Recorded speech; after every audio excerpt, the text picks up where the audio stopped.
രാമ രാമ ഹരേ ഹരേ. ഹരേ കൃഷ്ണ കൃഷ്ണ കൃഷ്ണ ഹരേ ഹരേ. ഹരേ രാമ രാമ രാമ ഹരേ ഹരേ. ഹരേ കൃഷ്ണ കൃഷ്ണ കൃഷ്ണ ഹരേ ഹരേ. ഹരേ രാമ രാമ രാമ ഹരേ ഹരേ. ഹരേ കൃഷ്ണ കൃഷ്ണ കൃഷ്ണ ഹരേ ഹരേ. ഹരേ രാമ രാമ രാമ ഹരേ ഹരേ. ഹരേ കൃഷ്ണ കൃഷ്ണ കൃഷ്ണ ഹരേ ഹരേ. ഹരേ രാമ രാമ രാമ ഹരേ ഹരേ. ഹരേ കൃഷ്ണ കൃഷ്ണ കൃഷ്ണ ഹരേ ഹരേ. ഹരേ രാമ രാമ രാമ ഹരേ ഹരേ. ഹരേ കൃഷ്ണ കൃഷ്ണ കൃഷ്ണ ഹരേ ഹരേ. ഹരേ രാമ രാമ രാമ ഹരേ ഹരേ. ഹരേ കൃഷ്ണ കൃഷ്ണ കൃഷ്ണ ഹരേ ഹരേ. ഹരേ രാമ രാമ രാമ ഹരേ ഹരേ. ഹരേ കൃഷ്ണ കൃഷ്ണ കൃഷ്ണ ഹരേ ഹരേ. ഹരേ രാമ രാമ രാമ ഹരേ ഹരേ. ഹരേ കൃഷ്ണ കൃഷ്ണ കൃഷ്ണ ഹരേ ഹരേ. ഹരേ രാമ രാമ രാമ ഹരേ ഹരേ. ഹരേ കൃഷ്ണ കൃഷ്ണ ഹരേ ഹരേ. ഹരേ രാമ രാമ രാമ ഹരേ ഹരേ. ഹരേ കൃഷ്ണ മാതാജി. ഹരേ കൃഷ്ണ പ്രണാമം മാതാജി. ഹരേ കൃഷ്ണ മാതാജി. ഹരേ കൃഷ്ണ മാതാജി. പ്രണാമം മാതാജി. ഹരേ കൃഷ്ണ. കേക്കാലോ അല്ലെ? കേൾക്കാം മാതാജി. കേൾക്കാം മാതാജി. ഓം അജ്ഞാനതിമിരാന്ധസ്യ നാനാഞ്ജനശലാകയാ ചക്ഷുരുന്മീലിതം യേന തസ്മൈ ശ്രീഗുരവേ നമഃ. ശ്രീചൈതന്യമനോഭീഷ്ടം സ്ഥാപിതം യേന ഭൂതലേ സ്വയം രൂപകഥാ മഹ്യം ദദാതി സ്വപദാന്തികം. വന്ദേഹം ശ്രീഗുരോ ശ്രീയുതപദകമലം ശ്രീഗുരുൻ വൈഷ്ണവാംശ്ച ശ്രീരൂപം സാഗ്രജാതം സഗണ രഘുനാഥാന്വിതം തം സജീവം സാദ്വൈതം സാവധൂതം പരിജനസഹിതം കൃഷ്ണചൈതന്യദേവം ശ്രീരാധാകൃഷ്ണപാദാൻ സഗണ ലളിതാ ശ്രീവിശാഖാന്വിതാംശ്ച. നമോ വിഷ്ണുപാദായ കൃഷ്ണപ്രേഷ്ഠായ ഭൂതലേ ശ്രീമദേ ഭക്തിവേദാന്ത സ്വാമിൻ ഇതി നാമിനെ. നമസ്തേ സാരസ്വതേ ദേവേ ഗൗരവാണി പ്രചാരിണേ നിർവിശേഷ ശൂന്യവാദി പാശ്ചാത്യദേശതാരിണേ. വഞ്ചാകൽപതരൂപേശ്ച കൃപാ സിന്ധുഭ്യ ഏവ ച പതിതാനാം പാവനേഭ്യോ വൈഷ്ണവേഭ്യോ നമോ നമഃ. ഹേ കൃഷ്ണ കരുണാ സിന്ധോ ദീനബന്ധോ ജഗത്പദേ ഗോപേശ ഗോപികാ കാന്ത രാധാ കാന്ത നമോസ്തുതേ. തപ്ത കാഞ്ചന ഗൗരാംഗി രാധേ വൃന്ദാവനേശ്വരി വൃഷഭാനുസുതേ ദേവി പ്രണമാമി ഹരിപ്രിയേ. ജയ ശ്രീ കൃഷ്ണ ചൈതന്യ പ്രഭു നിത്യാനന്ദ ശ്രീ അദ്വൈത ഗദാധര ശ്രീവാസാദി ഗൗര ഭക്തവൃന്ദ. ഹരേ കൃഷ്ണ കൃഷ്ണ കൃഷ്ണ ഹരേ ഹരേ. ഹരേ രാമ രാമ രാമ ഹരേ ഹരേ. ഹരേ കൃഷ്ണ. ശ്രീ രാധാ ഗോവിന്ദ് മന്ദിർ ഇസ്കോൺ ബാംഗ്ലൂരിന്റെ ഭാഗവതം ക്ലാസ്സിലേക്ക് എല്ലാ ഭക്തന്മാർക്കും സ്വാഗതം. ഓം നമോ ഭഗവതേ വാസുദേവായ. ഓം നമോ ഭഗവതേ വാസുദേവായ. ഓം നമോ ഭഗവതേ വാസുദേവായ. നിഗമകൽപതരോർഗളിതം ഫലം സുഗമുഖാദമൃതദ്രവ സംയുതം പിബത ഭാഗവതം രസമാലയം മുഹുരഹോ രസികാ ഭുവി ഭാവുകാഃ. നാരായണം നമസ്കൃത്യ നരം ചൈവ നരോത്തമം ദേവീം സരസ്വതീം വ്യാസം തതോ ജയമുദീരയേത്. നഷ്ടപ്രായേഷു ഭദ്രേഷു നിത്യം ഭാഗവത സേവയാ ഭഗവതുത്തമശ്ലോകേ ഭക്തിർഭവതി നൈഷ്ഠികിം. കൃഷ്ണായ വാസുദേവായ ദേവകീ നന്ദനായ ച നന്ദഗോപകുമാരായ ഗോവിന്ദായ നമോ നമഃ. ഹരേ കൃഷ്ണ. മദേകബന്ധോ മത്സംഗിൻ മദ്ഗുരോ മന്മഹാദന മന്നിഷ്ഠാരക മദ്ഭാഗ്യ മദാനന്ദ നമോസ്തുതേ. ഗ്രന്ഥ ശ്രീമദ് ഭാഗവതം കി ജയ. ശ്രീല പ്രഭുപാദ് കി ജയ. ശ്രീമദ് ഭാഗവതം സ്കന്ധം 1 അധ്യായം 14 ശ്രീകൃഷ്ണ ഭഗവാന്റെ തിരോധാനം. ശ്ലോകം 34. ഓം നമോ ഭഗവതേ വാസുദേവായ.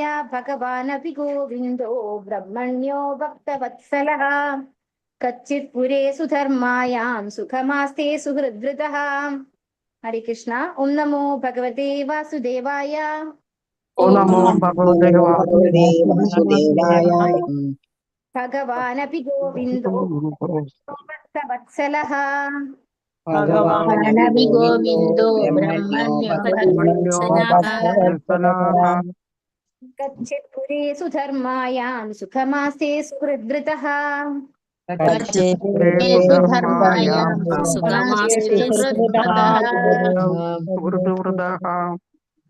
ഹരേ കൃഷ്ണ. ഭഗവാൻ പരമപുരുഷൻ ശ്രീകൃഷ്ണൻ. അപി ഗോവിന്ദ ഗോക്കളെയും ഇന്ദ്രിയങ്ങളെയും ഉജ്ജീവിപ്പിക്കുന്നവൻ. ബ്രഹ്മണ്യ ഭക്തർക്ക് അഥവാ ബ്രാഹ്മണർക്ക്. പ്രതിജ്ഞാർപ്പിതനായ. ഭക്തവത്സല ഭക്തന്മാരോട് വാത്സല്യമുള്ള. കച്ചിത് അല്ലേ. പുരേ ദ്വാരകാപുരിയിൽ. സുധർമായ ധർമ്മശീലമായ. സതസ് സുഖം സന്തോഷം. ആസ്തെ ആസ്വദിക്കുക. സുഹൃദ്വൃത സുഹൃത്തുക്കളാൽ പരിവൃതനായി. വർത്തനം ഭാവാർത്ഥമേസി ഭക്തി വേദാന്ത സമിശ്ല പ്രഭുപാത് കി ജയ്.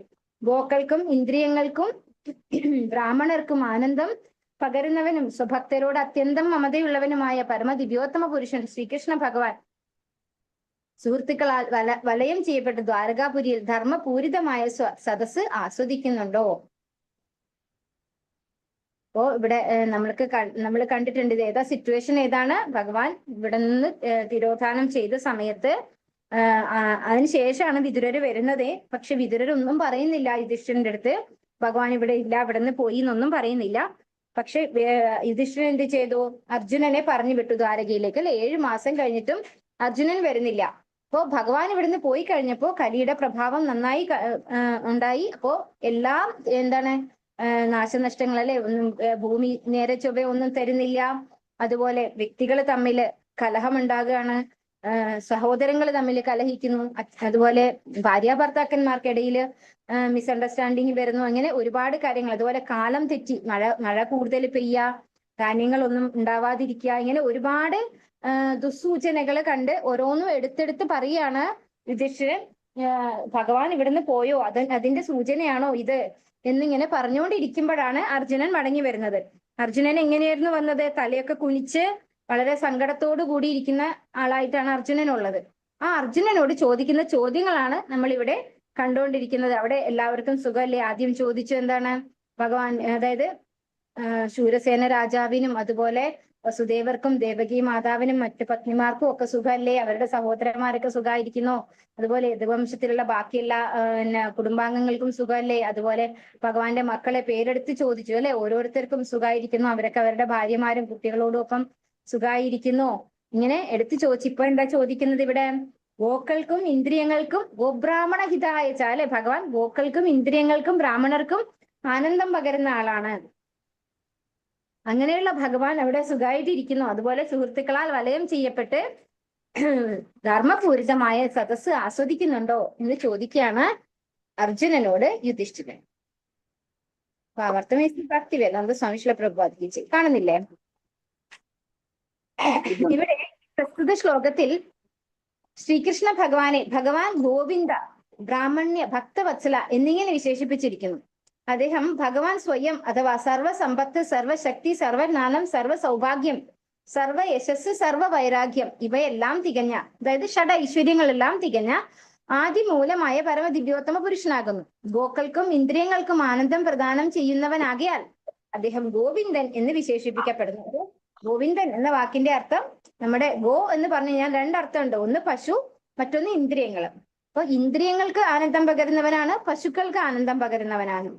അതുപോലെ ഗോബ്രാഹ്മണ ഹിതാഴ്ച എന്ന് ഭഗവാനെ പറയാറുണ്ട്, അല്ലെ, ബ്രാഹ്മണരെയും സംരക്ഷിക്കുന്ന ആളാണ് ഭഗവാൻ. ഗോവിന്ദ എന്ന വാക്കിന് ഇത്രയും അർത്ഥങ്ങളുണ്ട്. ഭഗവത് ഭക്തിയുടെ സേവനത്താൽ ഇന്ദ്രിയങ്ങളെ പവിത്രമാക്കിയവർക്ക് ഭഗവാന് യഥാർത്ഥ സേവന സമർപ്പണം സാധ്യമാകുന്നു. അപ്രകാരം അഭിതമുള്ള പവിത്രമായ ഇന്ദ്രിയങ്ങളാൽ അതീന്ദ്രിയ ആനന്ദം അവർക്ക് ലഭിക്കുന്നു. അപവിത്രമായ അവസ്ഥയിൽ ജീവാത്മാവിന് ഇന്ദ്രിയങ്ങളിൽ നിന്നും യാതൊരു ആനന്ദവും ലഭിക്കുന്നില്ല. എന്നാൽ ഇന്ദ്രിയങ്ങളുടെ മിഥ്യാസുഖത്താൽ വ്യാമോഹിതനാകിയാൽ അവർ ഇന്ദ്രിയങ്ങളുടെ ദാസനായി തീരുന്നു. അപ്പോ നമ്മുടെ ഇന്ദ്രിയങ്ങൾ പവിത്രീകരിക്കപ്പെടുമ്പോൾ മാത്രമേ അതിന് യഥാർത്ഥത്തിലുള്ള ആനന്ദം ലഭിക്കുള്ളൂ. നമ്മള് വിചാരിക്കും നല്ല ആഹാരം, നല്ല ടേസ്റ്റ് ഉള്ള ആഹാരം കിട്ടിയാൽ നമ്മുടെ നാക്കിന് നല്ല സന്തോഷമാണെന്ന് വിചാരിക്കും, അല്ലെ? പക്ഷെ ആ സന്തോഷം എന്താണ്? അത് കഴിച്ചു കഴിയുമ്പോഴേക്ക് തീർന്നു. പിന്നെ സങ്കടമാണ്. കാരണം വയറ് നിറഞ്ഞു കഴിഞ്ഞാൽ ഈ ടേസ്റ്റ് ഉള്ള ആഹാരം നമുക്ക് കഴിക്കാൻ പറ്റില്ല, അതിന്റെ ആസ്വദിക്കാൻ പറ്റില്ല. അപ്പൊ നമുക്ക് വിഷമാണ്, അല്ലെ? ഇത്രയും ടേസ്റ്റ് ഉള്ള ആഹാരം ഉണ്ട്, പക്ഷെ കഴിക്കാൻ പറ്റുന്നില്ല. അപ്പൊ ആ ഒരു ആനന്ദം യഥാർത്ഥത്തിൽ നമുക്ക് കിട്ടുന്നില്ല. അപ്പൊ ആ ഇന്ദ്രിയങ്ങളെ ഭഗവാന്റെ സേവനത്തിൽ ഏർപ്പെടുത്തുമ്പോഴാണ് ഇന്ദ്രിയങ്ങൾക്ക് യഥാർത്ഥത്തിൽ ആനന്ദിക്കാൻ കഴിയുന്നത് എന്നാണ് പറയുന്നത്. അല്ലാതെ നമ്മുടെ ഇന്ദ്രിയങ്ങൾക്ക് വേണ്ടി മാത്രം നമ്മൾ ചെയ്യുമ്പോൾ നമ്മൾ അത് എന്താ അവസ്ഥയാണ് വരുന്നത്? അത് ആനന്ദമല്ല, ഇന്ദ്രിയങ്ങളുടെ ദാസന്മാരായി തീരുകയാണ് എന്നാണ് പറയുന്നത്. നമ്മൾ അവരെ ആസ്വദിപ്പിക്കുമ്പോൾ നമ്മൾ ഇന്ദ്രിയങ്ങൾക്ക് ദാസൻ, ഇനിയും ഇനിയും അത് ചെയ്യണം എന്ന് തോന്നുന്ന രീതിയിൽ ദാസന്മാരായി തീരുകയാണ് ചെയ്യുന്നത്. ആകയാൽ നമ്മുടെ സ്വന്തം താല്പര്യാർത്ഥം നമുക്ക് ഭഗവാന്റെ സംരക്ഷണം ആവശ്യമാകുന്നു. ഭഗവാൻ ഗോക്കളുടെയും ബ്രാഹ്മണീയ സംസ്കാരത്തിന്റെയും സംരക്ഷണമാണ്. ഇവിടെ എന്തുകൊണ്ടാണ് നമ്മുടെ സ്വന്തം താല്പര്യാർത്ഥം ഭഗവാന്റെ സംരക്ഷണം ആവശ്യമാണെന്ന് പറയുന്നത്? നമ്മുടെ ഇന്ദ്രിയങ്ങൾക്ക് നമ്മൾ വഴിപ്പെട്ടു കൊടുക്കുമ്പോൾ നമ്മൾ അതിന്റെ ദാസന്മാരായി തീരുന്നേ ഉള്ളൂ. അതേസമയം ഭഗവാന്റെ സേവനത്തിൽ ഏർപ്പെടുത്തുമ്പോൾ നമ്മൾ ആ ഇന്ദ്രിയങ്ങളുടെ യഥാർത്ഥ ഇത് ആസ്വദിക്കാൻ, അല്ലെങ്കിൽ നമുക്ക് ആ ആനന്ദം നമുക്ക് ലഭ്യമാകുന്നു, ഇന്ദ്രിയങ്ങൾക്ക് ആനന്ദം ലഭ്യമാകുന്നു. അപ്പൊ ആ ഇന്ദ്രിയങ്ങൾക്ക് ആനന്ദം നൽകുന്നത് ആരാണ്? ഭഗവാനാണ്. അതുകൊണ്ടാണ് നമുക്കത് ആഗ്രഹമുണ്ട് അല്ലെ, നമ്മുടെ ഇന്ദ്രിയങ്ങളൊക്കെ ആനന്ദപ്രദമാകണമെന്ന് നമ്മൾക്ക് ആഗ്രഹമുണ്ട്. അതുകൊണ്ട് നമ്മുടെ സ്വന്തം താല്പര്യാർത്ഥം നമ്മൾ ഭഗവാന്റെ സംരക്ഷണത്തിൽ ഉണ്ടാവണം. ഭഗവാൻ ഗോക്കളുടെയും ബ്രാഹ്മണരുടെയും ബ്രാഹ്മണീയ സംസ്കാരത്തിന്റെയും സംരക്ഷകനാകുന്നു.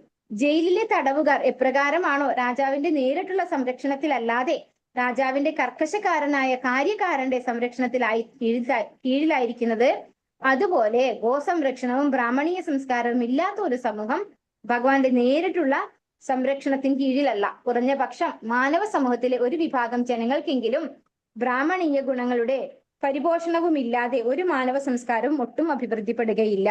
ഇപ്പൊ ഇവിടെ എന്താ പറയുന്നത്? നമ്മള് ജയില് കണ്ടിട്ടുണ്ടാവും അല്ലെ? അതായത് രാജാവിന്റെ നേരിട്ടുള്ള സംരക്ഷണയിലുള്ള ആള് എന്താവില്ല? ജയിലിലാവില്ല. എന്നാൽ രാജാവിന്റെ തന്നെ നിയന്ത്രണത്തിലുള്ളതാണ് ജയില്. അവിടെ ജയിലിലാക്കപ്പെട്ടു കഴിഞ്ഞാൽ ആളെന്താണ്? തടവ് പുള്ളിയാണ് അല്ലെ? അതാണ് അവിടെ ആ ഒരു കമ്പാരിസൺ വരുന്നത്. ഈ ബ്രാഹ്മണീയ ഗുണങ്ങളെ സംരക്ഷിക്കാത്തടത്തോളം കാലം നമ്മൾ എന്താണ്? ജയിലിലാക്കപ്പെട്ടതുപോലെയാണ്. നമ്മൾ നേരിട്ട് ഭഗവാന്റെ സംരക്ഷണത്തിൽ വരില്ല. പകരം നമ്മൾ രാജാവിനാൽ ജയിലിലാക്കപ്പെട്ടാലും എന്താണ്? അവിടെയും സംരക്ഷണം ഉണ്ട്. പക്ഷെ ആ സംരക്ഷണം എന്താണ്? ഒരു പണിഷ്മെന്റ് ആയിട്ടാണ് വരുന്നത് അല്ലെ? അതുപോലെ നമ്മൾ ബ്രാഹ്മണീയ സംസ്കാരങ്ങൾ പരിപോഷിപ്പിക്കാതിരിക്കുമ്പോൾ, അല്ലെങ്കിൽ അതിനെ പ്രൊട്ടക്ട് ചെയ്യാതിരിക്കുമ്പോൾ നമ്മൾ ഒരിക്കലും ഭഗവാന്റെ നേരിട്ടുള്ള സംരക്ഷണത്തിലല്ല വരിക. നമ്മൾ അവിടെ ഒരു പ്രിസണില്, ഒരു ജയിലിലായതുപോലത്തെ ഒരു അവസ്ഥയാണ് നമുക്ക് ഉണ്ടാവുക. ബ്രാഹ്മണീയ ഗുണങ്ങളുടെ പരിപോഷണം ഇല്ലാതെ ഒരു മാനവ സംസ്കാരവും ഒട്ടും അഭിവൃദ്ധിപ്പെടുകയില്ല. ബ്രാഹ്മണ സംസ്കാരത്താൽ അഥവാ സത്യസന്ധത, പ്രശാന്തത, ഇന്ദ്രിയ സംയമനം, സഹിഷ്ണുത, ലാളിത്യം, സാമാന്യ ജ്ഞാനം, അതീന്ദ്രിയ ജ്ഞാനം, വേദജ്ഞാനത്തിൽ ദൃഢവിശ്വാസം എന്നീ സുപ്തമായ സാത്വിക ഗുണങ്ങളുടെ വികസനത്താൽ ഒരുവന് ബ്രാഹ്മണനായി തീരുവാനും അപ്രകാരം ഭഗവാനെ യഥാരൂപത്തിൽ ദർശിക്കുവാനും കഴിയുന്നു. അപ്പോൾ ബ്രാഹ്മണീയ സംസ്കാരം എന്ന് പറയുമ്പോൾ എന്താണത്? അത് ഏതെങ്കിലും ഒരു വ്യക്തി, പൂണൂലിട്ട ഒരു വ്യക്തിയല്ല പറയുന്നത്. അത് ബ്രാഹ്മണീയ സംസ്കാരമാണ്. അതാണ് ഇവിടെ പറയുന്നത്. സത്യസന്ധത, പ്രശാന്തത, ഇന്ദ്രിയ സംയമനം, സഹിഷ്ണുത, ലാളിത്യം, സാമാന്യ ജ്ഞാനം, അതീന്ദ്രിയ ജ്ഞാനം, വേദജ്ഞാനത്തിൽ ദൃഢവിശ്വാസം, ഇങ്ങനെയുള്ള സാത്വിക ഗുണങ്ങളുടെ വികാസം ഉണ്ടെങ്കിൽ മാത്രമേ ഒരുവനെ ബ്രാഹ്മണനാകാൻ സാധിക്കുള്ളൂ. അങ്ങനെ ബ്രാഹ്മണനായാൽ ഭഗവാനെ യഥാരൂപത്തിൽ ദർശിക്കാൻ കഴിയുന്നു എന്നാണ് പറയുന്നത്. അങ്ങനെ ബ്രാഹ്മണീയ പരിപൂർണതയെ കടന്നു ചെന്ന ശേഷം ഒരുവൻ ഭഗവത് ഭക്തനായി തീരേണ്ടതാകുന്നു. അപ്രകാരം ഭഗവത് ഭക്തനായി തീരുന്ന പക്ഷം ഉടമസ്ഥൻ, യജമാനൻ, മിത്രം, പുത്രൻ, കാമുകൻ എന്നീ രൂപങ്ങളിലുള്ള അദ്ദേഹത്തിന്റെ പ്രേമപൂർണമായ മമത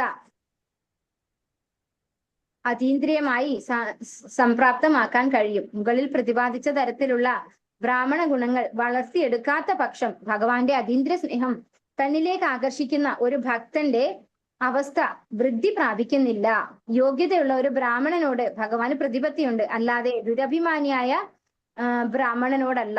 വിറകും ഭൂമിയും തമ്മിൽ ഒരു ബന്ധമുണ്ടെങ്കിലും വിറകില്ലാതെ വെറും പച്ചമണ്ണിൽ നിന്നും അഗ്നി ജ്വലിപ്പിക്കാൻ പറ്റില്ലെന്നതുപോലെ ഗുണവൈശിഷ്ട്യത്താൽ ബ്രാഹ്മണരേക്കാൾ താഴ്ന്നവർക്ക് ഭഗവാനുമായി യാതൊരു വിധത്തിലുള്ള ബന്ധവും സ്ഥാപിക്കുവാൻ കഴിയുകയില്ല. ഓ നമ്മള് ഇവിടെ എന്താ പറയുന്നത്? നമ്മൾ ആദ്യം ഭക്തരാവുക, പിന്നെ ബ്രാഹ്മണരാവുക, അങ്ങനെയല്ല. ആദ്യം എന്ത് വേണം? ഒരു ബ്രാഹ്മണന്റെ ഗുണം നമ്മൾ വളർത്തിയെടുക്കണം. നമ്മൾ ഇവിടെ 4 യമനിയമങ്ങൾ പാലിച്ച് 16 മാല ജപിക്കാൻ നമ്മൾ പറയാറുണ്ട് അല്ലെ? അപ്പോ അങ്ങനെയാണെങ്കിൽ മാത്രമാണ് നമുക്ക് എന്താണ് ദീക്ഷ എടുക്കാനോ അല്ലെ അതുപോലെ ഭഗവാനെ കുറിച്ച് പ്രീച്ച് ചെയ്യാനോ ഒക്കെ സാധിക്കുള്ളൂ. അപ്പോൾ ആദ്യം നമ്മൾ ഉണ്ടാക്കിയെടുക്കേണ്ട ക്വാളിറ്റിയാണ് എന്ത്? ഒരു ബ്രാഹ്മണന്റെ ക്വാളിറ്റി നമ്മളെ ഉണ്ടാക്കിയെടുക്കണം. എന്നാൽ മാത്രമേ നമുക്ക് എന്താവാൻ സാധിക്കുള്ളൂ? ഒരു ഭക്തനാവാൻ സാധിക്കുള്ളൂ. അത് നമ്മൾ ശരിക്കും ശ്രദ്ധിക്കേണ്ട ഒരു കാര്യമാണ്, വളരെ ശ്രദ്ധിക്കേണ്ട ഒരു കാര്യമാണ് ഇവിടെ ഇപ്പൊ പറഞ്ഞിരിക്കുന്നത്. നമ്മൾ ആദ്യം ബ്രാഹ്മണന്റെ ഗുണങ്ങൾ നമ്മൾ ഉണ്ടാക്കിയെടുക്കണം. 4 യമനിയമങ്ങൾ പാലിച്ച് 16 മാല ജപിക്കാൻ നമ്മൾ പ്രത്യേകം എല്ലാവരും ശ്രദ്ധിക്കണം. അങ്ങനെയാണെങ്കിൽ മാത്രമേ നമുക്ക് ഭക്തിയിൽ പ്രോഗ്രസ് ചെയ്യാൻ കഴിയുള്ളൂ. അത് വ്യക്തമായി ഇവിടെ പറഞ്ഞിട്ടുണ്ട് അല്ലെ? ഒരു ബ്രാഹ്മണനോടാണ് ഭഗവാൻ, അതുകൊണ്ടാണ് ഗോബ്രാഹ്മണ ഹിതായച്ച എന്ന് പറയുന്നത്. ഭഗവാൻ ബ്രാഹ്മണരുടെ സംരക്ഷകനാണ്. അവരുടെ ഇഷ്ടാനിഷ്ടങ്ങളാണ് ഭഗവാൻ പ്രത്യേകിച്ചും നോക്കുന്നത്. അപ്പൊ ബ്രാഹ്മണൻ എന്ന് പറഞ്ഞു കഴിഞ്ഞാൽ എന്താണ്? നമ്മൾ വിചാരിക്കും ഒരു പൂണൂലിട്ട വ്യക്തിയാണെന്നല്ലേ, ഒരിക്കലും അല്ല. അതാണ് ഇവിടെ എടുത്തു പറഞ്ഞിരിക്കുന്നത്. എന്താണ് ആ ക്വാളിറ്റീസ്? സത്യസന്ധത, പ്രശാന്തത, ഇന്ദ്രിയ സംയമനം, സഹിഷ്ണുത, ലാളിത്യം, സാമാന്യ ജ്ഞാനം, അതീന്ദ്രിയ ജ്ഞാനം, വേദജ്ഞാനത്തിൽ ദൃഢവിശ്വാസം. ഇത്രയും കാര്യങ്ങൾ ഉണ്ടായാൽ മാത്രമേ ഒരാൾക്ക് ബ്രാഹ്മണനാകാൻ സാധിക്കുള്ളൂ. അല്ലാണ്ട് ഒരു ബ്രാഹ്മണ കുടുംബത്തിൽ ജനിച്ചത് കൊണ്ട് ബ്രാഹ്മണനാവില്ല. അങ്ങനെയുള്ള ബ്രാഹ്മണനെ അല്ല ഭഗവാൻ സംരക്ഷിക്കുന്നത്. അപ്പോ അങ്ങനെ അതായത് ഇവിടെ ഒരു ഉദാഹരണം പറഞ്ഞിരിക്കുകയാണ്. പച്ച മണ്ണിൽ നിന്നും അഗ്നി ജ്വലിപ്പിക്കാൻ പറ്റില്ല എന്ന പോലെ അതായത് ക്വാളിറ്റി ഇല്ലാത്ത ഒരു വ്യക്തിക്ക് ഒരു പൂണൂലിട്ടത് കൊണ്ടോ ഈ ഗുണങ്ങളൊന്നും ആ വ്യക്തി ഉണ്ടാക്കുന്നില്ല. അതായത് ബ്രാഹ്മണീയ ക്വാളിറ്റീസ് ഇല്ലാത്ത ഒരാൾക്ക് ബ്രാഹ്മണനാകാൻ സാധിക്കില്ല. അതായത് ഒരു ഉദാഹരണം പറയാണ്, പച്ച മണ്ണില് തീ ഉത്പാദിപ്പിക്കാൻ കഴിയില്ല. അവിടെ എന്ത് വേണം? ഉണങ്ങിയ വിറക് വേണം, അല്ലെ? അതുപോലെയാണ് നമുക്ക് ബ്രാഹ്മണീയ ക്വാളിറ്റീസ് ഡെവലപ്പ് ചെയ്താൽ മാത്രമേ ഭക്തി ഉണ്ടാക്കാൻ സാധിക്കുള്ളൂ. ബ്രാഹ്മണരെക്കാൾ താഴ്ന്നവർക്ക് ഭഗവാനുമായി യാതൊരു വിധത്തിലുള്ള ബന്ധവും സ്ഥാപിക്കുവാൻ കഴിയുകയില്ല. അപ്പോ ആരും വിചാരിക്കരുത് ഇവിടെ പറയുന്ന ബ്രാഹ്മണൻ എന്ന് പറയുന്നത് ബ്രാഹ്മണ കുടുംബത്തിൽ ജനിച്ച വ്യക്തിയാണെന്ന്. മറിച്ച് ബ്രാഹ്മണീയ ക്വാളിറ്റീസ് ഡെവലപ്പ് ചെയ്ത ആളിനെയാണ് ഇവിടെ പറയുന്നത്. അത് ഏത് ചണ്ടാളന് പോലും ഭഗവാനെ കിട്ടുമെന്ന് ഭഗവാൻ പറയുന്നുണ്ട്, അല്ലെ? കുന്തിസ്തുതിയിലും പറയുന്നുണ്ട്, കുന്തി മഹാറാണി താഴ്ന്ന തരത്തിലുള്ള സ്ത്രീകൾക്ക്, എന്താണ്, ശൂദ്രർക്ക് പോലും ഭഗവാനെ ലഭിക്കും. പക്ഷെ എങ്ങനെയാവണം? നമ്മുടെ ക്വാളിറ്റീസ് നമ്മളൊരു ബ്രാഹ്മണന്റെ ഇതിലേക്ക് കൊണ്ടുവരണം. ഭഗവാൻ സ്വയം സർവപരിപൂർണനാകിയാൽ അദ്ദേഹത്തിന്റെ ക്ഷേമത്തെ സംബന്ധിച്ചുള്ള പ്രശ്നമേ ഉദിക്കുന്നില്ല. ആകയാലാണ് മഹാരാജ യുധിഷ്ഠിരൻ ഈ ചോദ്യം ഒഴിവാക്കിയത്. അദ്ദേഹം ധർമാത്മാക്കൾ സമ്മേളിക്കുന്ന ഭഗവാന്റെ വാസസ്ഥലമായ ദ്വാരകപുരിയെ കുറിച്ച് മാത്രമാണ് ആരാഞ്ഞത്. ധർമ്മശീലരായ വ്യക്തികൾ സമ്മേളിക്കുകയും പരമസത്യത്തെ പ്രകീർത്തിക്കുന്നതിൽ ആനന്ദം കൊള്ളുകയും ചെയ്യുന്ന ഇടത്തിൽ മാത്രമേ ഭഗവാൻ വസിക്കുകയുള്ളൂ. ദ്വാരകാപുരിയിലെ ധർമ്മിഷ്ഠരായ വ്യക്തികളെ കുറിച്ചും അവരുടെ ധർമ്മനിഷ്ഠയെ നിഷ്ഠമായ പ്രവർത്തനങ്ങളെ സംബന്ധിച്ചും അറിയാൻ മഹാരാജാവ് യുധിഷ്ഠിരൻ ഉത്സുകനായിരുന്നു. അപ്പോ ഇവിടെ പറയാണ്, ഭഗവാന് സുഖമാണോ എന്ന് ചോദിച്ചില്ല, അല്ലെ? അദ്ദേഹം എന്താ ഇവിടെ ചോദിച്ചത് എന്താണ്? അവിടെ തന്റെ സുഹൃത്തുക്കളോടൊപ്പം ധർമ്മപൂരിതമായ സദസ് ആസ്വദിക്കുന്നുണ്ടോ എന്നാണ് ചോദിച്ചത്. അപ്പൊ ഈ ധർമ്മശീലരായ വ്യക്തികൾ സദസ് കൂടി കഴിഞ്ഞാൽ എന്താ ചെയ്യാ? നമ്മള് എന്താണ് ഭഗവത്ഗീതയിൽ ഭഗവാൻ പറഞ്ഞിട്ടുണ്ടല്ലോ, എന്താ പറഞ്ഞിരിക്കുന്നത്? തേഷാം സതതയുക്താനാം ഭജതാം പ്രീതിപൂർവ അതല്ല മച്ചിത്താമദ്ഗത പ്രാണ ബോധയന്ത പരസ്പരം കഥയന്തശ്ച മാം നിത്യം തുഷ്യന്തി ചരമന്തി ച. ഭഗവാന്റെ ഭക്തന്മാര് ചേർന്ന് കഴിഞ്ഞാൽ എന്താ സംഭവിക്കുക? അവിടെ ഭഗവാനെ കുറിച്ച് പ്രകീർത്തിക്കും, അല്ലെ? ഭഗവാന്റെ കീർത്തനങ്ങൾ ആലപിക്കും, ഭഗവാനെ കുറിച്ച് പ്രകീർത്തിക്കും. അങ്ങനെയുള്ള സദസ് ഭഗവാൻ ആസ്വദിക്കുന്നുണ്ടോ എന്ന് മാത്രമാണ് യുധിഷ്ഠിരൻ ചോദിച്ചത്. അപ്പൊ ഈ ദ്വാരക ഭഗവാന്റെ ധാമമാണ്, അല്ലെ? അവിടെ ഇത്തരത്തിലുള്ള ഭഗവാന്റെ ഭക്തന്മാരാണുള്ളത്. അവരൊക്കെ നല്ല രീതിയിൽ ഭഗവാനെ സ്തുതിച്ച് ഭഗവാൻ അത് ആസ്വദിക്കുന്നുണ്ടോ എന്ന് അറിയാനാണ് ഉത്സുകനായിരിക്കുന്നത് എന്ന് പറയാനാണ്. ഹരേ കൃഷ്ണ. ഓം നമോ ഭഗവതേ വാസുദേവായ മംഗളായ ച ലോകാനാം ക്ഷേമായ ച തപായ ച ആസ്തേ യദുകുലാം ബോധോ അദ്യോനന്ദ സഖ പുമാൻ യദ്ബാഹുദണ്ഡഗുപ്തായാം യദവോർച്ചിതാഃ പീഡന്തി പരമാനന്ദം മഹാപൗരുഷികാ ഇവ. ഹരേ കൃഷ്ണ. എല്ലാവർക്കും ചൊല്ലാം. ഇത് 2 ശ്ലോകം ഉള്ളതാണ്. 35-36 ശ്ലോകങ്ങളാണ്. ഓം നമോ ഭഗവതേ വാസുദേവായ. ഓം നമോ ഭഗവതേ വാസുദേവായ. മംഗളായ ച ലോകാനാം ക്ഷേമായ ച പവായ ച മംഗളായ ച ലോകാനാം ക്ഷേമായ ച പവായ ച യദുകുലാം ബോധോ ആദ്യോനന്ദ സഖ പുമാൻ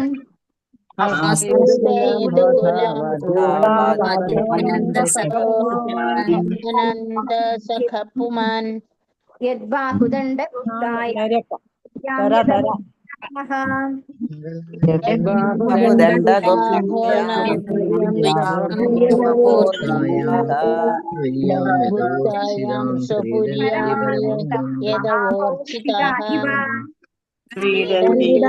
പരമാനന്ദം മഹാപൗരുഷായ രണ്ടാമത്തെ ലൈനില് യദുകുലാം ബോധൗ എന്നാണ്. അതായത് അവിടെ ആ ഒരു സ്പ്ലിറ്റ് ചെയ്ത് നമ്മൾ വായിക്കുമ്പോൾ അങ്ങനെയാണ് അത് വായിക്കുന്നത്.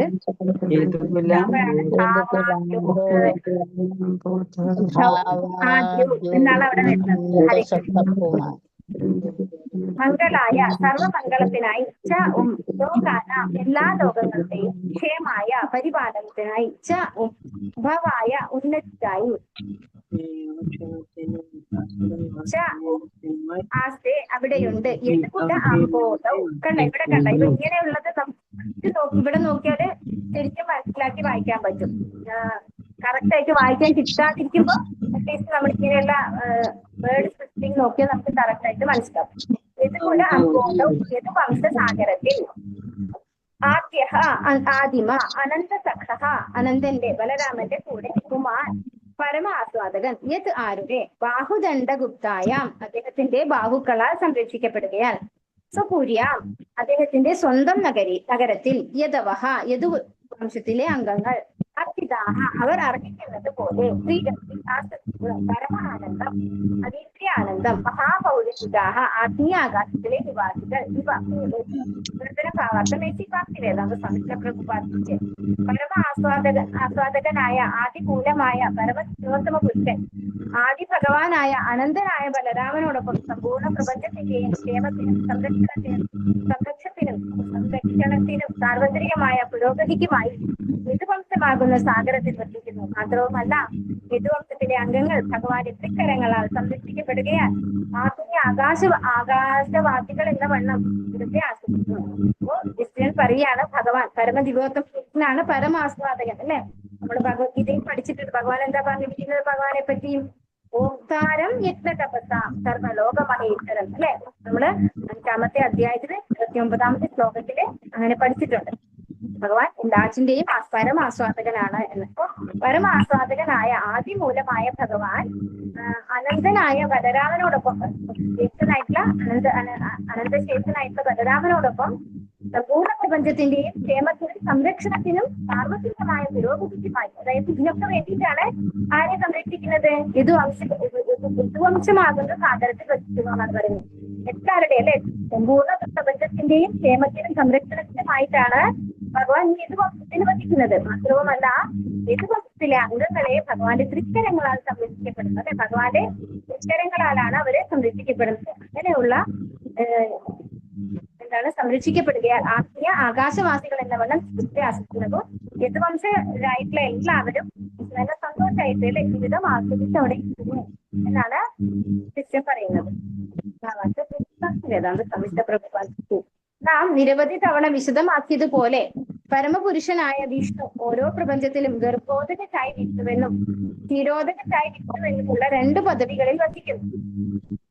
പ്രപഞ്ചത്തിന്റെ ഉത്തരശൃംഗത്തിൽ ക്ഷീരോദകനായി വിഷ്ണുവിന് സ്വന്തം ധാമമുണ്ട്. അവിടെ ബൃഹത്തായ ക്ഷീരസാഗരത്തിൽ ബലദേവന്റെ അനന്ത അവതാരമാകുന്ന ശൈലിയിൽ ഭഗവാൻ വസിക്കും. ആകയാലാണ് മഹാരാജാവ് യുധിഷ്ഠിരൻ കുട്ടികുലത്തെ പാലാഴിയോട് ശ്രീ ബലരാമനെ ശ്രീകൃഷ്ണ ഭഗവാൻ കഴിക്കുന്ന അനന്തനോടും ഉപമിച്ചത്. അദ്ദേഹം ദ്വാരകാവാസികളെ വൈകുണ്ഠ ലോകവാസികളായ മുക്താത്മാക്കളോടും ഉപമിച്ചിരിക്കുന്നു. നമ്മുടെ നേത്രങ്ങൾക്ക് ഗോചരമാക്കുന്നതിനേക്കാൾ അകലെ പ്രപഞ്ചത്തിലെ സപ്തവിധ ആവരണങ്ങളും കടന്ന് ഭൗതിക ആകാശത്തിനുമപ്പുറം കാരണസാഗരം സ്ഥിതി ചെയ്യുന്നു. ആ കാരണസാഗരത്തിൽ സമസ്ത പ്രപഞ്ചങ്ങളും ആത്മന്തുകളെ പോലെ പൊങ്ങിക്കിടക്കുന്നു. കാരണസാഗരത്തിനുമപ്പുറം ബ്രഹ്മതേജസ് എന്ന് പൊതുവെ വിശേഷിപ്പിക്കപ്പെടുന്ന സീമാധിഷ്ഠവുമായ ആത്മീയ ആകാശമുണ്ട്. അപ്പോ ഇവിടെ പറയുന്നത് ഗർഭോദകസായി വിഷ്ണു, കാരണോദകസായി വിഷ്ണു എന്നെ കുറിച്ചൊക്കെയാണ്. ഞാൻ കഴിഞ്ഞ ക്ലാസ്സിൽ എടുത്തപ്പോ എന്റെ അടുത്ത് സുവർണപ്രഭ മാതാജി വിളിച്ചിട്ടുണ്ടായിരുന്നു. അപ്പൊ ആ ഒരു ഗോലോക ചാർട്ട് വരുന്നത് കൊച്ചു സംഘർഷന് ബലരാമൻ ഉണ്ടാവുകയാണ്. ബലരാമൻ ആണ് ആദ്യത്തെ ഭഗവാന്റെ. ബലരാമനിൽ നിന്ന് ചതുർവ്യൂഹങ്ങൾ വരുന്നു. ആ ചതുർവ്യൂഹത്തിൽ സംഘർഷനുണ്ട്. ഹരികൃഷ്ണ. സംഘർഷണനിൽ നിന്ന് നാരായണൻ വരുന്നു. അതാണ് പറഞ്ഞത്. ആ നാരായണനിൽ നിന്നാണ് 2ാമത്തെ ചതുർവ്യൂഹം വരുന്നത്. ഒരു കാര്യം ഞാൻ നാരായണന് മുകളിൽ വിട്ടുപോയിട്ടുണ്ടായിരുന്നു. അപ്പൊ അത് ഒന്ന് പറഞ്ഞ് അപ്ഡേറ്റ് ചെയ്താണ് കേട്ടോ. കഴിഞ്ഞ ക്ലാസ്സിൽ എനിക്ക് പറ്റിയൊരു മിസ്റ്റേക്ക് ആണ് അത്. അതായത് നാരായണൻ വരുന്നു. നാരായണൻ നിന്ന് വീണ്ടും ഒരു ചതുർവ്യൂഹം, അതായത് വാസുദേവൻ, സംഘർഷണൻ, അനിരുദ്ധൻ, പ്രദ്യുമ്നൻ, അങ്ങനെ 4 പേര് വരുന്നു. അതിനുശേഷം ആ സംഘർഷണനിൽ നിന്നാണ് ആര് വരുന്നത്? കാരണോദകശായി വിഷ്ണു വരുന്നത്. അപ്പൊ ഇവിടെയും അതാണ് പറയുന്നത്. നാം നിരവധി തവണ വിശദമാക്കിയതുപോലെ വിഷ്ണു ഓരോ പ്രപഞ്ചത്തിലും ഗർഭോദകശായി വിഷ്ണുവെന്നും സ്ഥിരോദകശായി വിഷ്ണുവെന്നുള്ള 2 പദവികളിൽ വസിക്കുന്നു. ഇപ്പൊ ഒരു കാരണോദകശായി വിഷ്ണുവേ ഉള്ളൂ. അത് കഴിഞ്ഞ് പിന്നീടുള്ള ആരെങ്കിലും എന്തെങ്കിലും പറയുന്നുണ്ടോ? എല്ലാരും മ്യൂട്ട് ചെയ്യുന്നുണ്ട് കേട്ടോ. അപ്പൊ ഒരു കാരണോദകശായി വിഷ്ണുവേ ഉള്ളൂ. ആ കാരണോദകശായി വിഷ്ണുവിന്റെ രോമകൂപങ്ങളിൽ നിന്നാണ് അനന്തകോടി ബ്രഹ്മാണ്ടങ്ങൾ ഉണ്ടാകുന്നത്. ഈ ബ്രഹ്മാണ്ടങ്ങളിലൊക്കെ ഓരോ ഗർഭോദകശായി വിഷ്ണു ഉണ്ട്. ഒരു ബ്രഹ്മാണ്ടത്തില് ഒരു ഗർഭോദകശായി വിഷ്ണു എന്ന പോലെ എല്ലാ ബ്രഹ്മാണ്ടങ്ങളിലും ഓരോ ഗർഭോദകശായി വിഷ്ണു ഉണ്ട്. ഈ ഗർഭോദകശായി വിഷ്ണു വന്നിട്ട് പിന്നെ ക്ഷീരോദകശായി വിഷ്ണു ആയി അല്ലെ. ക്ഷീരോദകശായി വിഷ്ണു എന്താണ്? ഓരോരോ ജീവാത്മാവിന്റെ ഉള്ളിലും പരമാത്മാവായിട്ട് ഇരിക്കുന്നു. അപ്പൊ കുറെ ക്ഷീരോദകശായി വിഷ്ണു ഉണ്ട് അല്ലെ. ക്ഷീരോദകശായി വിഷ്ണു ഒരു ക്ഷീരോദകശായി വിഷ്ണു ആയിട്ട് ധ്രുവലോകത്തിൽ ഇരിക്കുന്നുണ്ട്. കൂടാണ്ട് ഇതേ ക്ഷീരോദകശായി വിഷ്ണു നമ്മുടെ ഓരോ ജീവാത്മാവിന്റെ ഉള്ളില് പരമാത്മാവായിട്ടും ഉണ്ട്. അപ്പൊ മനസ്സിലാക്കേണ്ടത് അവർക്ക് അവരവരുടേതായ ധാമമുണ്ട്, അവിടെ അവരായിട്ടിരിക്കുന്നു. പ്ലസ് എന്താണ്, ക്ഷീരോദകശായി വിഷ്ണു ഓരോരുത്തരുടെയും ഉള്ളില് പരമാത്മാവായിട്ടും ഇരിക്കുന്നു. അപ്പൊ ഇതാണ് ഇവിടെ പറയുന്നത്. പ്രപഞ്ചത്തിന്റെ ഉത്തര ശൃംഗത്തിൽ ക്ഷീരോദകശായി വിഷ്ണുവിന് സ്വന്തം ധാമമുണ്ട്. അവിടെ ബൃഹത്തായ ക്ഷീരസാഗരത്തിൽ ബലദേവന്റെ അനന്ത അവതാരമാകുന്ന ശയ്യയിൽ ഭഗവാൻ വസിക്കുന്നു. അപ്പോൾ ക്ഷീരോദക ഓഷ്യനില് അനന്തശേഷന്റെ പുറത്ത് ഭഗവാൻ ക്ഷീരോദകശായി വിഷ്ണു ആയിട്ട് ശയിക്കുന്നുണ്ട്. അതായത് നമ്മുടെയൊക്കെ ഉള്ളില് പരമാത്മാവായിട്ട് ഭഗവാൻ ഇരിക്കുമ്പോൾ ഭഗവാൻ അവിടെ ഇല്ലാതായിട്ടല്ല നമ്മുടെ ഉള്ളില് പരമാത്മാവായിട്ടിരിക്കുന്നത്. ഭഗവാൻ അവിടെ എന്താണ്, സദാസമയം അനന്തശേഷന്റെ മുകളില് ശയിക്കുന്നുണ്ട് ക്ഷീരോദകശായി വിഷ്ണു ആയിട്ട്. ആകയാലാണ് മഹാരാജാവ് യുധിഷ്ഠിരൻ യദുകുലത്തെ പാലാഴിയോടും ബലരാമനെ കൃഷ്ണ ഭഗവാൻ ശയിക്കുന്ന അനന്തനോടും ഉപമിച്ചത്. അപ്പൊ ഈ ശ്ലോകത്തില് അങ്ങനെ ഉപമിച്ചതിന്റെ കാരണം ഇതുകൊണ്ടാണ്. ശ്രീ ബലരാമനെ കൃഷ്ണ ഭഗവാൻ ശയിക്കുന്ന അനന്തനോടും ഉപമിച്ചത്. അദ്ദേഹം ദ്വാരകാവാസികളെ വൈകുണ്ഠ ലോകവാസികളായ മുക്താത്മാക്കളോടും ഉപമിച്ചിരിക്കുന്നു. അപ്പോൾ ദ്വാരകാവാസികൾ എല്ലാവരും മുക്താത്മാക്കളാണ്, ഭഗവാന്റെ ധാമത്തിലാണ് അവരിയ്ക്കുന്നത് അല്ലെ.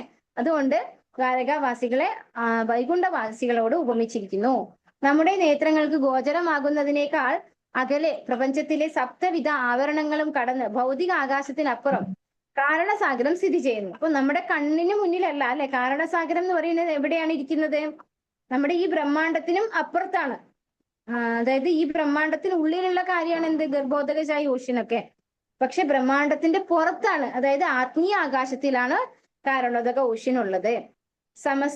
കാരണസാഗരത്തിൽ സമസ്ത പ്രപഞ്ചങ്ങളും കാൽപന്തുകൾ പോലെ പൊങ്ങിക്കിടക്കുന്നു. അപ്പൊ ആ സാഗരത്തിനകത്താണ് ഭഗവാന്റെ, അതായത് കാരണോദകശായി വിഷ്ണുവിന്റെ രോമകൂപത്തിൽ നിന്ന് വരുന്ന അനന്തകോടി ബ്രഹ്മാണ്ടങ്ങള് കുറെ ഇങ്ങനെ നമ്മള് ഇതിനകത്ത് എന്താണ് ഗോലോക ചാർട്ട് എടുത്തു കഴിഞ്ഞാൽ അവിടെ കാണാം ഒരുപാട് ഗോൾഡൻ കളറ് ഗോട്ടികള്, നമ്മള് ഇങ്ങനെ കുട്ടികൾ കളിക്കുന്ന ഗോട്ടികളില്ലേ, അതുപോലെ നമുക്ക് കാണാൻ സാധിക്കും ആ കാരണോദക ഓഷ്യനില് പൊങ്ങിക്കിടക്കുന്നതായിട്ട്. അപ്പൊ കാൽപന്തുകളെ പോലെ എന്നാണ് ഇവിടെ ഉപമിച്ചിരിക്കുന്നത്. അങ്ങനെ പൊങ്ങിക്കിടക്കുകയാണ് ചെയ്യുന്നത്. കാരണസാഗരത്തിനും അപ്പുറം ബ്രഹ്മ തേജസ് എന്ന് പൊതുവെ വിശേഷിപ്പിക്കുന്ന സീമാതീതവുമായ ആത്മീയ ആകാശമുണ്ട്. ഈ തേജസ്സിനുള്ളിൽ അസംഖ്യം ആത്മീയ ലോകങ്ങളുണ്ട്. അവ വൈകുണ്ഠ ലോകങ്ങൾ എന്നറിയപ്പെടുന്നു. അപ്പോ ആ ക്ഷീരോദക ഓഷ്യന്റെ മുകളിലായിട്ട് വൈകുണ്ഠധാമമുണ്ട് അല്ലെ. വൈകുണ്ഠ ലോകം, ഭഗവാന്റെ വൈകുണ്ഠധാമം അതിന്റെ മുകളിലാണ്. അതായത് കാരണോദക ശായി വിഷ്ണു കിടക്കുന്ന ആ ഓഷ്യന്റെ മുകളിലായിട്ടാണ് വൈകുണ്ഠ ലോകങ്ങൾ ഉള്ളത്. ഓരോ വൈകുണ്ഠ ലോകവും ഭൗതിക ലോകത്തിലെ ഏറ്റവും ബൃഹത്തായ പ്രപഞ്ചത്തെക്കാൾ അനേകം മടങ്ങ് ബൃഹത്തായതാകുന്നു. അപ്പോൾ നമ്മൾ വിചാരിക്കണ്ട, നമ്മൾ ആ ഒരു ചാർട്ടിൽ കാണുന്നത് പോലെ ഒരു ചെറിയ പ്ലേസ് ആണ് ഈ വൈകുണ്ഠം എന്ന് പറയുന്നത്. ഈ വൈകുണ്ഠത്തിനകത്ത് ഒരുപാട് വിഷ്ണുമാരുണ്ട് അല്ലെ. കുറേ ഭഗവാന്റെ അവതാരങ്ങളുണ്ട്, വിഷ്ണു അവതാരങ്ങൾ ഒരുപാടുണ്ട്. നമ്മള് ശംഖ്, ചക്ര, ഗദ, പത്മം ഇത് ഓരോ കൈകളിൽ മാറി മാറി വെച്ചിട്ട് ഭഗവാന്റെ ഓരോരോ രൂപങ്ങളുണ്ട്. ജനാർദ്ദനൻ, അങ്ങനെ ഓരോ പേരില് ഭഗവാന്റെ അവതാരങ്ങളുണ്ട്. അപ്പൊ അവിടെ അങ്ങനെയുള്ള ഒരു വൈകുണ്ഠം, അതായത് ഒരു ധാമം തന്നെ നമ്മുടെ ഭൗതികമായ ഈ ലോകത്തിന്റെ എത്രയോ മടങ്ങ് വലുതാണെന്നാണ് പറയുന്നത്. നമ്മൾ ഇവിടെ കാണുന്ന ഈ ഭൗതിക പ്രപഞ്ചത്തിനേക്കാൾ എത്രയോ മടങ്ങ് വലുതാണ്. അപ്പൊ വളരെ വിശാലമാണ് എന്ത്, വൈകുണ്ഠ ലോകം എന്ന് പറയുന്നത്. അവയിൽ ഓരോന്നിലും ഭഗവാൻ വിഷ്ണുവിനെ പോലെ അതേ രൂപസാദൃശ്യമുള്ള അസംഖ്യം നിവാസികളുണ്ട്. അപ്പൊ ഭഗവാൻ മാത്രമല്ല അവിടെ ഉള്ളത്, ഭഗവാന്റെ ഭക്തന്മാരുണ്ട് അല്ലെ. ഭഗവാന്റെ ഭക്തന്മാരെയും ഭഗവാനെയും കണ്ടാല് എന്താണ് വ്യത്യാസം? ഭഗവാന് ശ്രീവത്സം ഉണ്ട് അല്ലെ, ഭഗവാന്റെ ഭക്തന്മാർക്ക് അതില്ല. ബാക്കിയൊക്കെ ഭഗവാനെ പോലെ കിരീടമുണ്ട്, 4 കൈകളുണ്ട് അല്ലെ, എന്താണ് ശ്യാമസുന്ദര രൂപമുണ്ട്. അതായത് അങ്ങനെയാണ് ഭഗവാന്റെ വൈകുണ്ഠധാമത്തിലുള്ള ആളുകൾ ഉള്ളത്.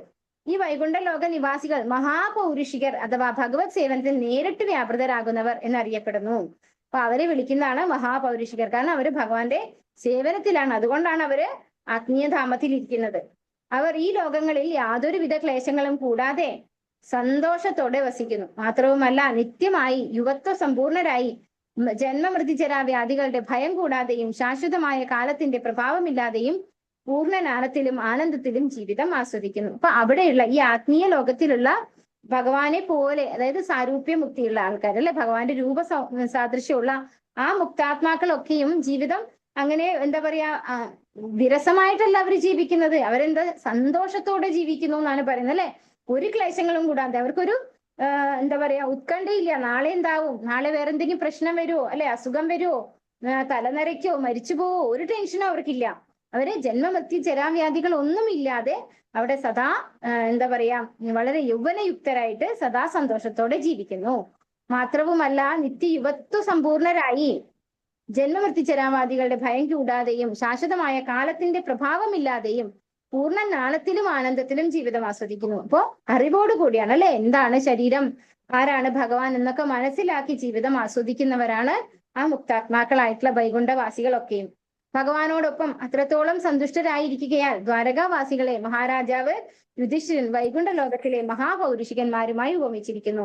ഭഗവത്ഗീതയിൽ വൈകുണ്ഠ ലോകങ്ങളെ കുറിച്ചുള്ള നിരവധി പരാമർശങ്ങളുണ്ട്. അവിടെ അവയെ മദ്ധാമം അഥവാ ഭഗവത് സാമ്രാജ്യം എന്ന് പ്രതിപാദിച്ചിരിക്കുന്നു. അപ്പോ ഇവിടെ ദ്വാരകയില് അത്രയും സന്തോഷത്തോടുകൂടി ജീവിക്കുന്നവരാണ് ആര്? യദുവംശജർ അല്ലെ. അതുകൊണ്ട് യുധിഷ്ഠിരൻ അവരെയൊക്കെ, അതായത് ദ്വാരകാവാസികളെയൊക്കെ വൈകുണ്ഠ ലോകവാസികളെ പോലെ ഉപമിച്ചിരിക്കുന്നു എന്നാണ് പറയുന്നത്. ഇവിടെ ഭഗവത്ഗീതയില് പറയുന്നുണ്ട് ഭഗവാന്റെ വൈകുണ്ഠധാമങ്ങളെ കുറിച്ചല്ലേ ഒരുപാട് പരാമർശങ്ങൾ ഉണ്ടെന്നാണ് പറയുന്നത്. അവിടെ അവയെ ഭഗവാൻ എന്താ പറഞ്ഞിരിക്കുന്നത്? മദ്ധാമം, അങ്ങനെയാണ് പറഞ്ഞിരിക്കുന്നത് അല്ലെ. ഭഗവാന്റെ ധാമം മമ മദ്ധാമം, എന്റെ ധാമം എന്ന് ഭഗവാൻ വിശേഷിപ്പിച്ചിരിക്കുന്നു, പ്രതിപാദിച്ചിരിക്കുന്നു. ഹരേ കൃഷ്ണ. വാഞ്ചാ കൽപതരൂപസ്യ കൃപാ സിന്ധുഭ്യവ ച പതിതാനാം പാവനേഭ്യോ वैष्णवेभ्यो नमो नमः। अनंत कोटि वैष्णव की जय, श्री प्रभुपाद की जय, गुरु महाराज की जय, निताय गौर प्रेमानंदे। हरि हरि बोल। हरे कृष्ण। शरण श्री कृष्ण। हरे हरे कृष्ण कृष्णा माता जी। माता जी हरे कृष्णा माता जी। प्रणाम।